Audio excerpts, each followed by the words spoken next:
नमस्कार साथियों, स्वागत है आप सभी का आपके अपने YouTube channel Kedarnath classes Uttarakhand में। तो देखिएगा, रात के 10 बजे रोजाना उत्तराखंड खजाना क्लास आती है, जिसमें हम प्रैक्टिस ऐड कराते हैं उत्तराखंड का। लगभग 25 क्वेश्चन इसमें हम कराते हैं। आज थोड़े क्वेश्चनों की संख्या ज़्यादा होने वाली है, क्योंकि आपके पेपर जल्दी होने वाले हैं। फॉरेस्ट गार्ड का जुलाई माह में ही होने के चांस है। तो चलिएगा, शुरुआत करते हैं इस वीडियो की। और कल वाली वीडियो में क्वेश्चन थोड़ा सा गलत हुआ था, उसे आप चेंज कर लीजिएगा। उसमें था दायरा बुग्याल को मैंने आपका चमोली बता दिया था, तो उसको आपको उत्तरकाशी करना है। ये आपको गलती सही कर लेनी है। क्वेश्चन नंबर आज का हमारा पहला है, सबसे ज़्यादा जनघनत्व वाले घटते क्रम में 4 जिले क्रम से कौन से हैं। तो इसी तरह के पैटर्न पे क्वेश्चन आजकल बना रहा है यूके तो देखिए, इसका जो सही उत्तर होगा वह हमारा option B, Dehradun Udham Singh Nagar, sorry Haridwar Udham Singh Nagar Dehradun Nainital. यानी कि सर्वाधिक जो जनघनत्व है वो हरिद्वार का है, उससे कम उधम सिंह नगर का है, उसके बाद देहरादून और 4वें क्रम पे है आपका नैनीताल। क्वेश्चन नंबर 2 है, राठ नामक जनजाति उत्तराखंड के किस जिले में निवास करती है। मुख्यतः 5 प्रकार की जनजाति है। मुख्य जो है आपकी सर्वाधिक थारू है, उसके बाद जौनसारी, भोटिया, बॉक्सर, आजी। एक और जनजाति मिलती है, नाम है आपका राठ जनजाति, ये आपको देखने को मिलेगी पौड़ी गढ़वाल में। तो क्वेश्चन नंबर 2 का आंसर हमारा सी बिल्कुल सही हो जाएगा। क्वेश्चन नंबर 3 है, सूरगेन किस जनजाति का त्योहार है।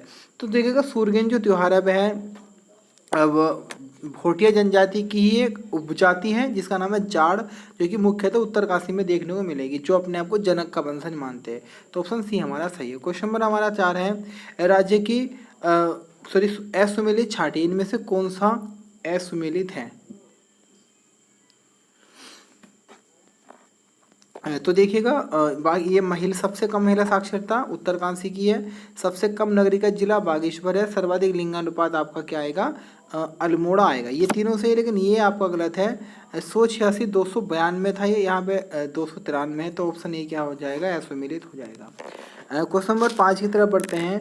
क्वेश्चन नंबर 5 है, निम्न में सुमेलित नहीं है। Bharat heavy electrical limited Ranipur Haridwar में है। ऑर्डिनेंस फैक्ट्री रायपुर देहरादून में है। Electronic and telephone factory Bhimtal में है। और आपकी ऑप्टो इलेक्ट्रॉनिक्स हरिद्वार में नहीं है। तो क्वेश्चन नंबर 5 का आंसर आपका सी हो जाएगा। ये क्या है, सुमिलित नहीं है, असुमिलित है। क्वेश्चन नंबर 6 है, इतिहासकार एटकिंसन के अनुसार अल्मोड़ा नगर किसने बसाया था। तो एटकिंसन महोदय के अनुसार अल्मोड़ा नगर को आलम नगर के नाम से जो बसाया था वह चंद राजा भीष्म चंद जी के द्वारा बसाया गया था। तो क्वेश्चन नंबर 6 का आंसर हमारा ये हो जाएगा, भीष्म चंद। भीष्म चंद की जो मृत्यु की थी वह गजवाडीगा नामक एक व्यक्ति थे। गजवाडीगा खस खस राजा थे। उस गजवाडीगा ने भीष्म जी की इनके किले में अल्मोड़ा में इनकी हत्या कर दी थी, इनके सर को काट दिया था। तो ऑप्शन ए बिल्कुल सही है। क्वेश्चन नंबर 7 है, राज्य का एकमात्र सिद्धपीठ जहां गंगा दशहरे को विशाल मेला आयोजित किया जाता है। तो ये आपका सुरकुंडा पीठ देखने को मिलेगी। क्वेश्चन नंबर 7 का आंसर ए हो जाएगा। एकमात्र ऐसी सिद्धपीठ है प्रदेश में जहां पर गंगा दशहरे पर विशाल मेला लगता है। ऑप्शन ए हमारा बिल्कुल सही है। क्वेश्चन नंबर 8 है, पौड़ी को देवप्रयाग से पुल के माध्यम से कब जोड़ा गया।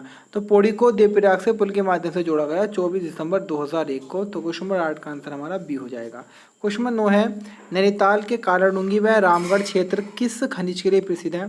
देखिएगा, ये दोनों जो प्रसिद्ध है आपके लोहे के लिए प्रसिद्ध है। क्वेश्चन नंबर 9 का आंसर हमारा सी हो जाएगा।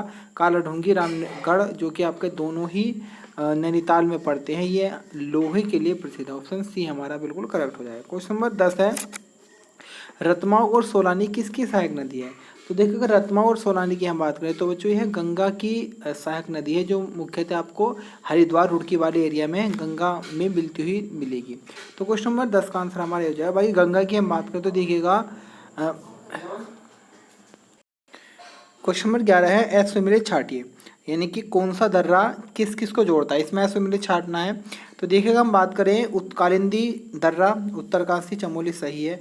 लास्पा दर्रा चंपावत पिथौरागढ़ ये भी सही है। सिनला दर्रा दारमा ब्यास घाटी को ये भी सही है। लेकिन जो तंजुन दर्रा है ये चमोली और पिथौरागढ़ में नहीं है। जो ये है आपका, सॉरी, चमोली पिथौरागढ़ में नहीं है। तंजुन दर्रा जो है वो हमारा चमोली और तिब्बत में आता है। तो ऑप्शन बी हमारा असुमिलित हो जाएगा। क्वेश्चन नंबर 12 है असुमिलित छाटी, इसमें भी देखो माड़ा गाँव 72 है, श्रीकंठ 67-28 मीटर उनकी ऊंचाई है, केदारनाथ की 69-68 है, लेकिन जो कामेट है, कामेट की ऊंचाई है 77-56, यहाँ पे 77-57 है।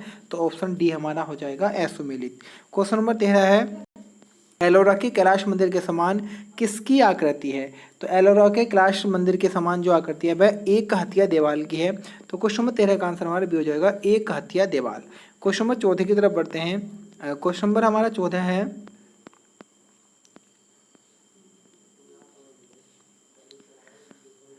कार्तिकेय राजवंश में भूदेव किसका पुत्र था? तो देखिएगा सभी को पता होगा कार्तिकेय राजवंश पर 3 परिवार चले थे। सबसे पहले हम बात करें वसंत देव, उसके बाद में आपका निम्बर देव का भी उल्लेख मिलता है, फिर सुभिक्ष राज वंश का भी उल्लेख मिलेगा इस तरीके से। तो इसमें जो ललितसुर देव की हम बात करें तो ललितसुर देव के पुत्र का नाम था भूदेव। तो क्वेश्चन में 14 का आंसर हमारा सी हो जाएगा। ललितसुर देव के बारे में मैं बात करूँ तो देखिएगा सर्वाधिक ताम्रपत्र इसी के मिले। कत्यूरी राजा सबसे महान या सबसे शक्तिशाली कत्यूरी राजा भी ललितसुर देव को ही कहा जाता है। काली कलंक में मग्न पृथ्वी का उद्धारक भी नहीं कहा गया है। भूदेव की मैं बात करूँ तो भूदेव के बारे में बात करें तो इसको बुद्ध श्रमण कहा जाता है कि भूदेव ने बौद्ध धर्म के खिलाफ कार्य किए थे इस तरीके से। तो बौद्ध श्रमण शत्रु कहा जाता है भूदेव को। तो फिलहाल क्वेश्चन में 14 का आंसर हमारा सी हो जाएगा। क्वेश्चन 15 है मोखरी वंश का अंतिम शासक कौन था? तो देखिएगा मोखरी वंश का जो अंतिम शासक था वह ग्रह वर्मा था। क्वेश्चन नंबर 18 का आंसर हमारा सी हो जाएगा। मोखरी वंश का उल्लेख उत्तराखंड के इतिहास में मिलता है, तो इसलिए ऐसे क्वेश्चन बन जाते हैं। क्वेश्चन नंबर 16 है जिम कॉर्बेट एशिया का कौन से क्रम का राष्ट्रीय उद्यान है? तो जिम कॉर्बेट के बारे में आपने सभी ने पढ़ा होगा।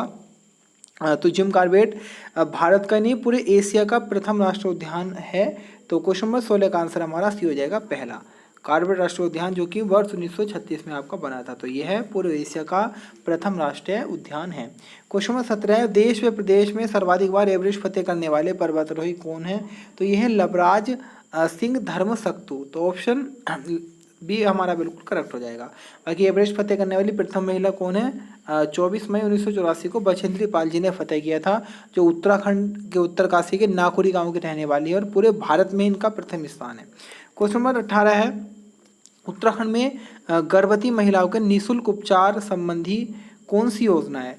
तो देखिएगा अगर हम बात करें तो ये योजना है आपकी वंदे मातरम योजना, जो 9 फरवरी 2004 को चलाई गई थी, जो गर्भवती महिलाओं के निःशुल्क उपचार से संबंधी है। क्वेश्चन नंबर 19 है भेड़ पालकों द्वारा जोनसार भाबर क्षेत्र में नुड़ाई त्योहार किस माह में मनाया जाता है? तो ये बच्चों आपका मनाया जाता है श्रावण माह में। श्रावण माह में मनाया जाने वाला त्यौहार है नुड़ाई त्यौहार। तो क्वेश्चन नंबर 19 का आंसर हमारा ए बिल्कुल सही हो जाएगा।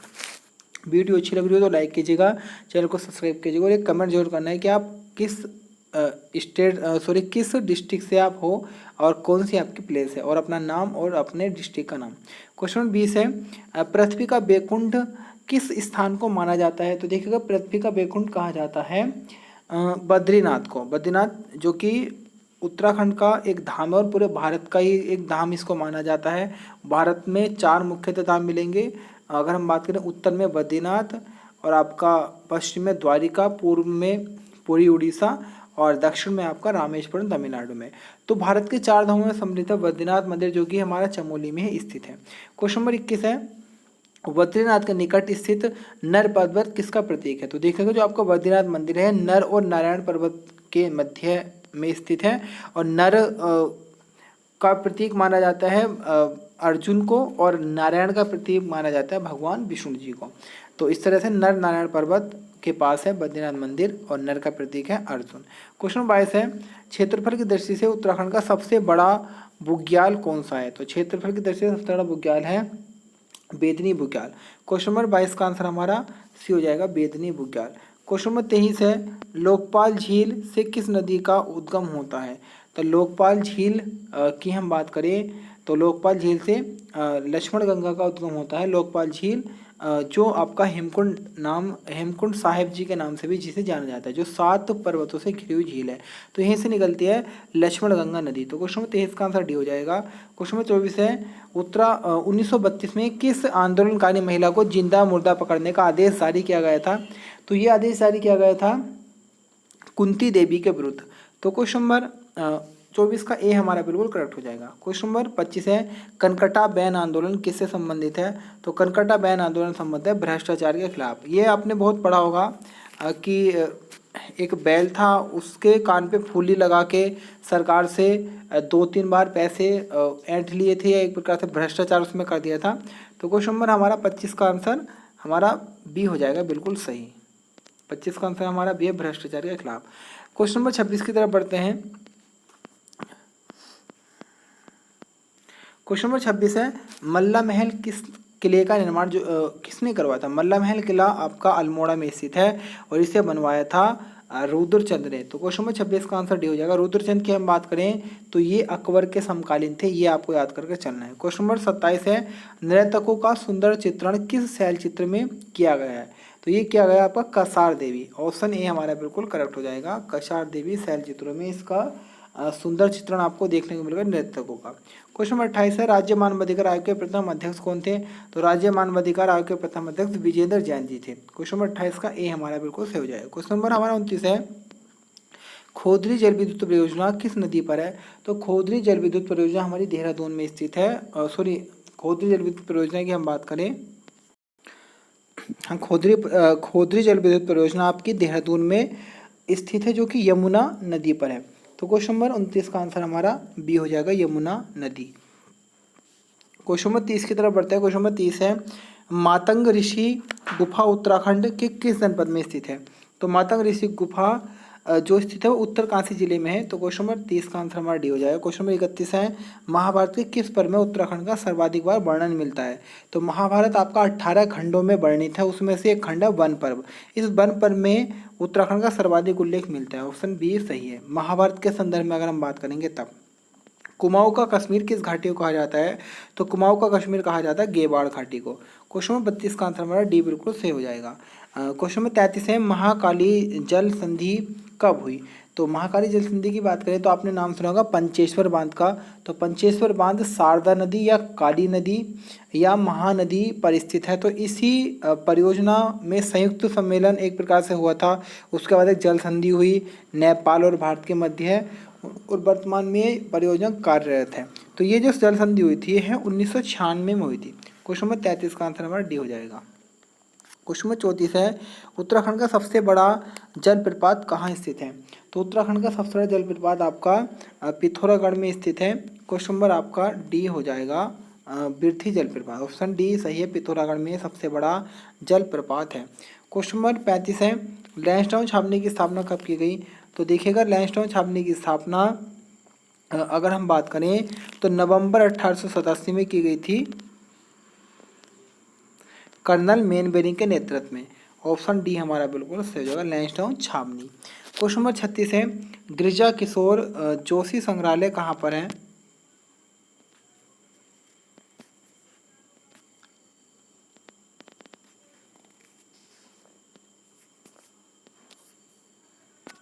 तो गिरिजा किशोर जोशी संग्रहालय आपका अल्मोड़ा में स्थित है। क्वेश्चन नंबर 36 का आंसर हमारा ए बिल्कुल सही हो जाएगा।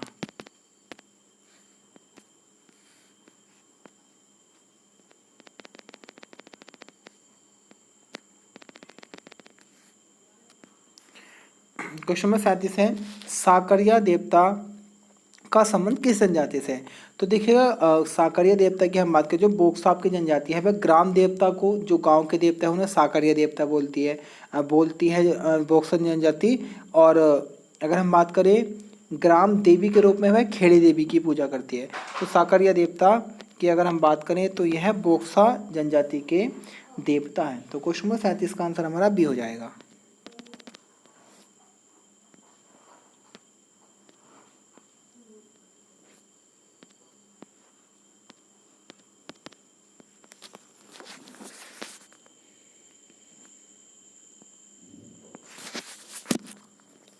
Question number